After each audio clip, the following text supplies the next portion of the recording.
Dr. Slive Gallagher. I'm a plastic and reconstructive surgeon based in Miami, Florida. So today I'm going to talk about a procedure that is very rarely spoken about. It's not usually patients don't know about it, but it can be super powerful for a percentage of patients.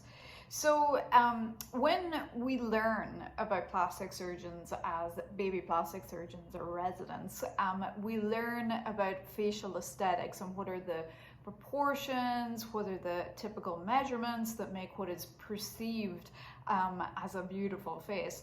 And so again, this is very controversial. Beauty is in the eye of the beholder. Not everybody sees the same thing, but I have to say I found this absolutely fascinating because it was through this I understood how plastic surgeons could analyze a face and pick up on something that maybe a layperson wouldn't notice, and when it's corrected, that person suddenly becomes beautiful, or we perceive that person as beautiful. So one thing I notice, and I probably see it every few weeks, is when we look at the proportions of the, let's say the thirds of the face, is a forehead that's too big. Again, this is, just we're talking about what's considered average here.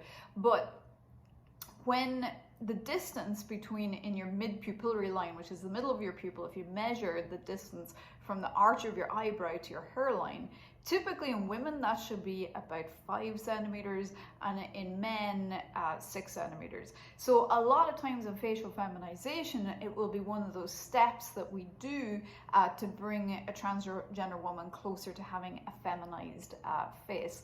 However, this technique is not just useful for transgender women, it's useful to many people in the population, and sometimes you'll see a beautiful face that's in perfect harmony, except for just that forehead is just a little bit too tall. So what we do is the surgery is done under anesthetic, the patient is asleep, and it usually only takes about an hour with about a week's downtime.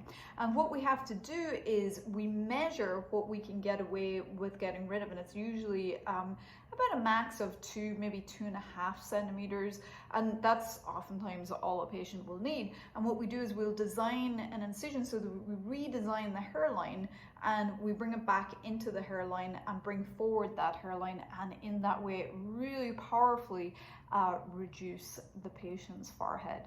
So again, it's one of those things, sometimes I'll pick up on a patient and this is not very nice, you really shouldn't do it, but plastic surgeons all do it.